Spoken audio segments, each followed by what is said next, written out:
the existence of toxic waste, or sometimes some call it nuclear waste, being dumped in northeastern have been there from the time I was a child growing up in northeastern Kenya. I remember in 1988, I was in primary 6.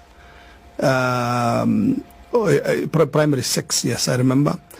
And there was this company that came to Garissa, and that's where we lived, and that's where I was schooling at that point.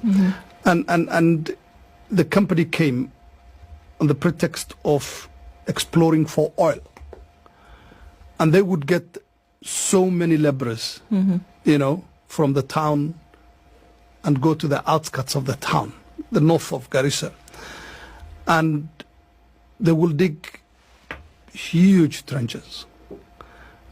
And the workers who used to work for them up to today narrate how at the weekend they were told to leave, and then containers, sealed containers, they say, were buried there. And some of them vow, not just in Garissa but also in Wajir South, my constituency, they vow they know the exact places where this toxic waste dumping was done. And thereafter followed an epidemic of cancer. I mean, the rates of cancer in Garissa, Wajir and Mandera are some of the highest in Kenya. And people are dying daily of, cancer, particularly of the esophagus. Really? Yes.